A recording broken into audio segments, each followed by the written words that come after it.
the range one day, and as he jogged along, I heard him singing a most peculiar cowboy song. It was a ditty he learned in the city.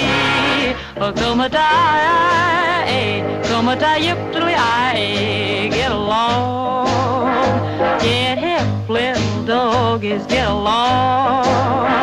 Better be on your way, get along. Oh, hey, vinyl community, and welcome YouTubers from everywhere. Yeah, I see a record album cover from the 1950s. Looks like this. I'm going to buy it. Blind buy. Ella Mae Morse. So I got this record and I start checking her out. Again, an influential person, a fascinating person that most of us, if even we had heard their name, we didn't know anything about them. So there you just heard in 1942 on Capitol, Capitol's first gold record, Cow Cow Boogie.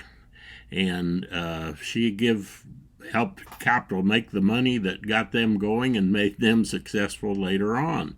When she was 14, she was hired by Jimmy Dorsey. So she got an early start in the business and only made around a little over a handful of records.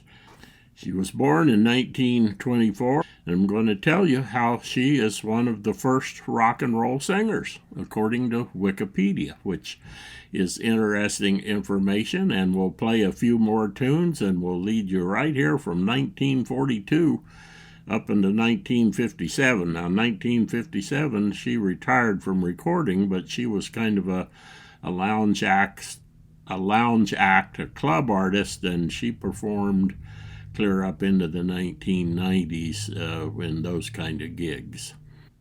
This record on that nice green Capitol, really nice, really nice clean record here, good sounding record. This record was issued in 1957, but it was material off of two 10-inchers from 1954. So let's see what an up-tempo version of Cow Cow Boogie sounds like. We're coming into the early 1950s now. Out of the plains, down near Federal Bay, I met a cowboy riding the range one day, and as we jogged along, I heard him singing almost peculiar cowboy song. He was a ditty he learned in the city. Come a time, get along. Get hip, little doggies, get along. Now, we're going to talk just a little bit more about how she got to be maybe the first rock and roll singer and how she was influential with a lot of people. In the early 50s, she recorded this tune, Rock Me All Night Long, a jump blues. And of course, we know jump blues is primarily where rock and roll came from. Now, a little more information from Wikipedia, just because I know you all won't go there and watch it. She had lots of hits on the U.S. pop and rhythm and blues charts and influenced some of the rhythm and blues singers. In 1946, she did The House of Blue Lights by Freddie Slack and Don Ray, and this was a hit which was picked up by many black rhythm and blues artists. Now, on that record, the first record I showed you there, there's a number of rhythm and blues type tunes in there.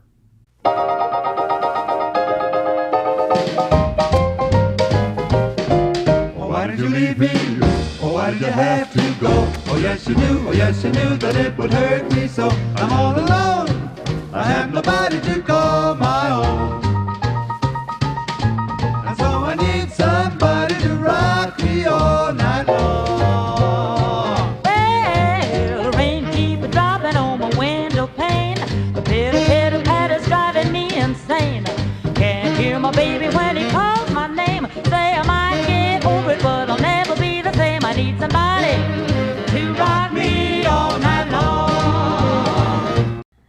Okay, here we are. Now we're going to hear her do some rock. In the early 50s, I cannot find a recording date. Maybe this live performance was it and she didn't record it, but she's going to do Razzle Dazzle, full rock and roll. And probably around 1957, Bill Haley and the Comets had a fairly big hit with Razzle Dazzle. That was one I used to like to dance to.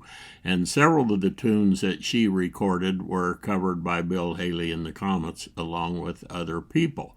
Now, to read here again, her music career was profiled in Nick Tosh's 1984 book, The Unsung Heroes of Rock and Roll, The Birth of Rock and Roll in the Wild Years Before Elvis. And then another person had said, because of the blended styles of jazz, blues, and country, she has sometimes been called the first rock and roll singer. And they even reference a 1942 tune that she recorded to help support that. So I just thought this was quite interesting and mostly unknown to me. On your mark. On your mark. Get set. Get set. Now ready. Ready. Go. Everybody razzle dazzle. Everybody razzle dazzle. Everybody razzle dazzle. It's all night long.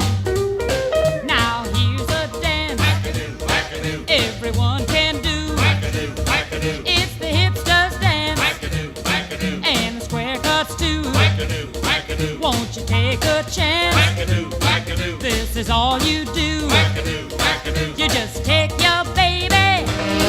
Don't you leave that spot. Then you dance real crazy. Give it all you've got. That's the razzle dazzle. If you're ready or not. On your mark. On your mark. Get set. Get set. Now ready. Ready. Go. Everybody razzle dazzle. Everybody razzle dazzle. Everybody razzle dazzle. If it's all night long. Now here's a comp from 1984. This is the only other record of hers I have. Most of the recordings that she did that were big hits was with Freddie Slack and his orchestra.